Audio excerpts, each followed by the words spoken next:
एक बार एक मकड़ी अपना जाला बनाने के लिए सही जगह ढूंढ रही थी। वो ऐसी जगह जाला बनाना चाहती थी जहाँ उसके जाले में बहुत सारी मक्खियाँ और कीड़े मकोड़े आकर फंसें, जिससे वो आराम से अपना जीवन व्यतीत कर सके।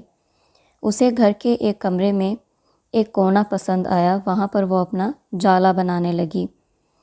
उसे जाला बनाते हुए देखकर वहाँ से एक बिल्ली गुजर रही थी। वो उस पर हंसने लगी। मकड़ी ने पूछा कि तुम क्यों हंस रही हो? तो बिल्ली कहने लगी कि मैं तुम्हारी बेवकूफ़ी पे हंस रही हूँ। तुम्हें दिखाई नहीं देता कि ये जगह कितनी साफ़ सुथरी है? यहाँ तुम्हारे जाले में आकर कौन फंसेगा? मकड़ी को बिल्ली की बात सही लगी और उसने वहाँ पर जाला बनाना छोड़ दिया। वो दूसरी जगह ढूंढने लगी। थोड़ी देर बाद उसे बरामदे में एक खिड़की नज़र आई। वो उस खिड़की में अपना जाला बनाने लगी। अभी उसने अपना जाला आधा ही बनाया था कि एक चिड़िया आकर उससे कहने लगी कि तुम्हारा दिमाग ख़राब हो गया है, तुम यहाँ पर जाला बना रही हो। एक बार अगर तेज़ हवा आएगी तो तुम्हारा जाला उड़ जाएगा। मकड़ी को चिड़िया की बात भी ठीक लगी और उसने जाला बुनना छोड़ दिया। फिर वो फिर से नई जगह ढूंढने लगी। ढूंढते ढूंढते उसे घर में एक पुरानी अलमारी दिखी।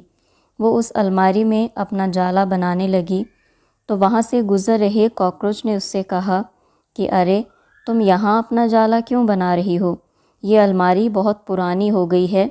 इस घर के लोग कुछ समय बाद इस अलमारी को बेच देंगे और तुम्हारी सारी मेहनत बेकार हो जाएगी। मकड़ी ने वहाँ भी जाला बनाना छोड़ दिया। इस सब में पूरा दिन बीत चुका था और वो बुरी तरह से थक चुकी थी। वो थक हार कर बैठ गई। तभी उसके पास एक चींटी आई और उससे कहने लगी कि मैं सुबह से देख रही हूँ कि तुम जाला बुनना शुरू करती हो और फिर छोड़ देती हो।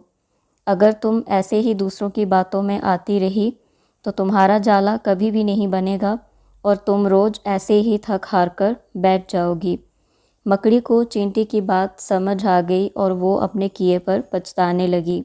इस कहानी से हमें ये सीख मिलती है कि जब भी हम कोई नया काम करना शुरू करते हैं तो अक्सर नकारात्मक विचारधारा के लोग हमें उस काम से रोकने की कोशिश करते हैं और हमारा हौसला तोड़ने की भी कोशिश करते हैं।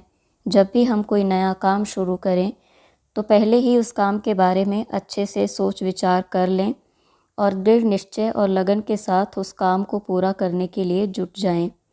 जो भी काम आप अपने हाथ में लेते हैं उसे पूरा ज़रूर करें और अपने आसपास के नकारात्मक लोगों की बातों में कभी भी ना आएं।